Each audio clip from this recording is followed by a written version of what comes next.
Hello everyone. Today's video is about a patient that's done very well with high-dose vitamin B12 injection therapy. So I thought I would share that case and just let you know about it because it's a really good case and I think it's interesting and might be inspiring to folks to hear about it. As per usual, nothing I'm saying should be construed as medical advice. This is for informational purposes only. If you need medical advice, please talk to your healthcare provider to get that advice. And if you don't mind taking a moment at some point to please like, share, subscribe, and or post a quick comment on the video, I'd really appreciate it. So thanks in advance for taking a second to do that. So I saw a patient recently and she's been doing really well with vitamin B12 shots. So yeah, thought it'd be interesting to talk about that as I mentioned in the intro. So with this patient, she's above the age of 60. Been working with her for a little while now, for maybe a few years.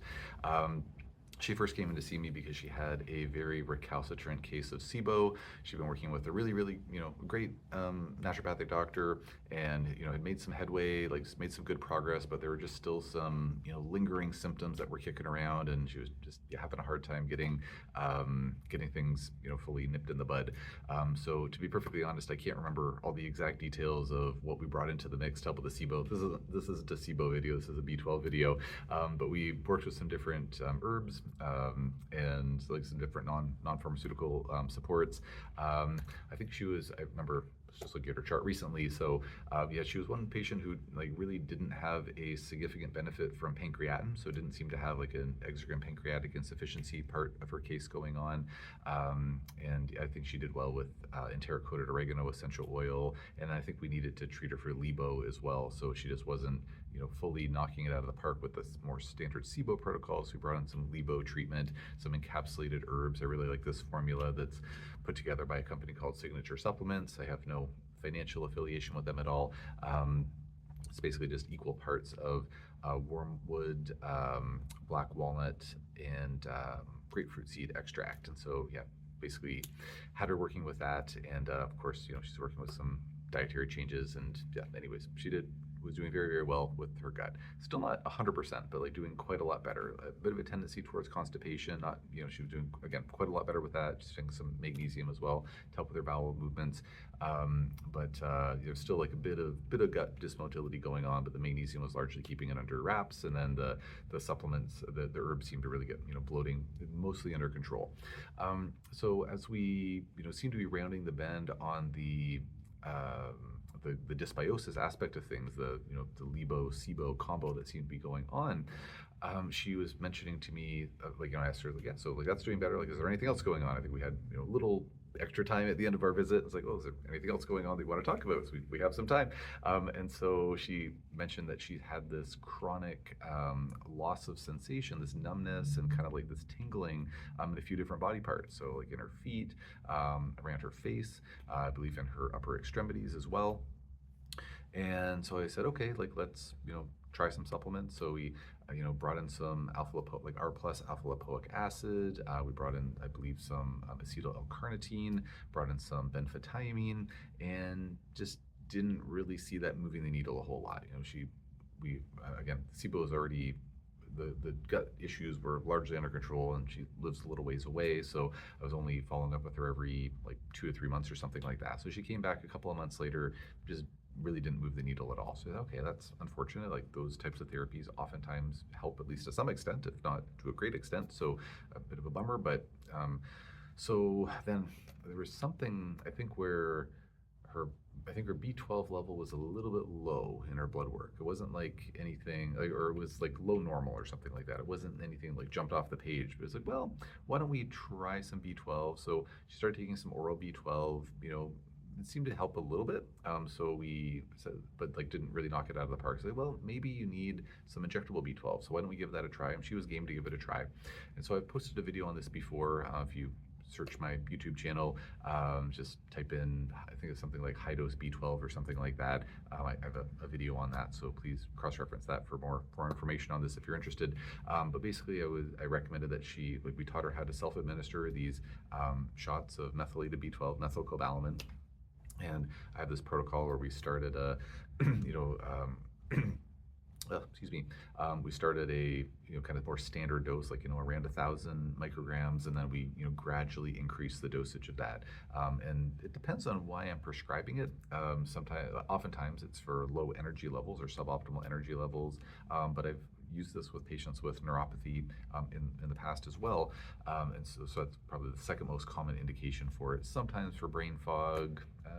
Those are the main reasons, I suppose. But anyways, normally I recommend just kind of gradually building up the dose and then just re-injecting whenever the symptoms start to relapse.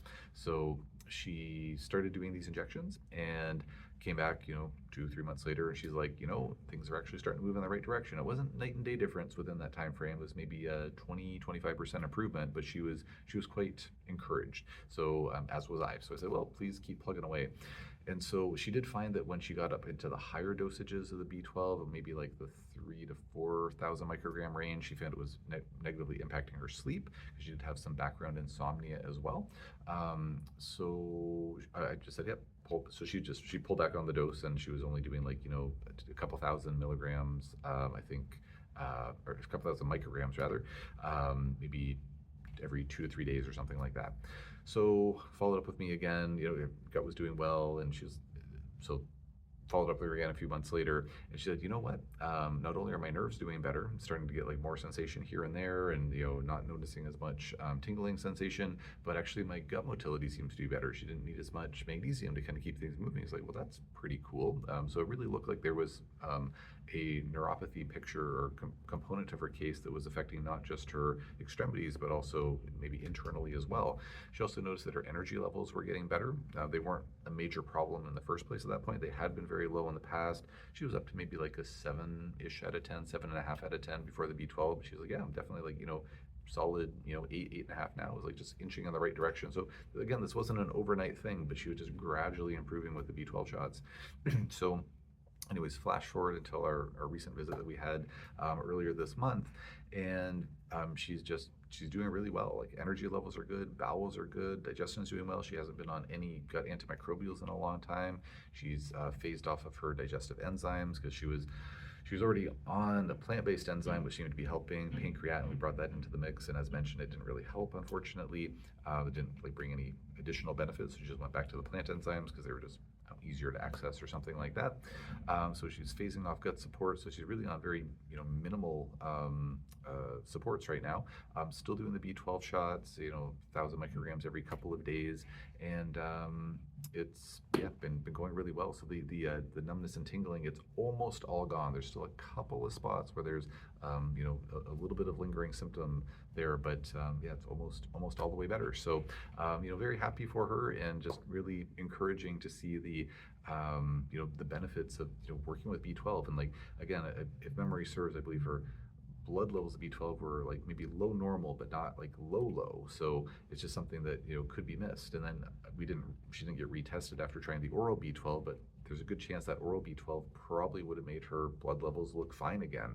I've had so many patients who have benefited so much from the high dose methyl B12 shots, and I would say virtually all of them. I don't know if I can think of one that actually had an abnormally low B12 level, and many of them had levels that were well above, say 500. Like they were in a good, they were maybe not well above, but like they were above 500. It was at a good range on paper at least. But it's just a good reminder that the levels of things in the bloodstream do not necessarily directly reflect the levels inside of our cells or in specific tissues in the body. The blood is a very special ecosystem, and so it doesn't necessarily predict that. Now, of course, there are certain agents that, of course, we want to base it on the blood levels because there's good research backing up that that's the way to do it. However, with B12, I found that the blood levels are just not a reliable predictor as to whether someone's going to benefit from particularly high dose B12. So with this patient, flashing forward or peering into the future as best we can. I'm assuming that she'll be on this for a bit longer still. She's been using these B12 shots for quite a while now, probably over a year anyways. And so my hope for her is that, and my expectation is that she will continue to improve, get to the point where her nerves are doing just great. Of course, it's always possible she might hit a plateau, but she's already improved so much. Like I feel like it's got to be at least a good 80 to 90% improvement up to this point. And so my hope is that she will have 100% resolution of symptoms, and then we'll just gradually start tapering tapering off that B12, because at the end of the day, you know, it's nice, even though a nutrient like B12, in my opinion, is very safe in large part.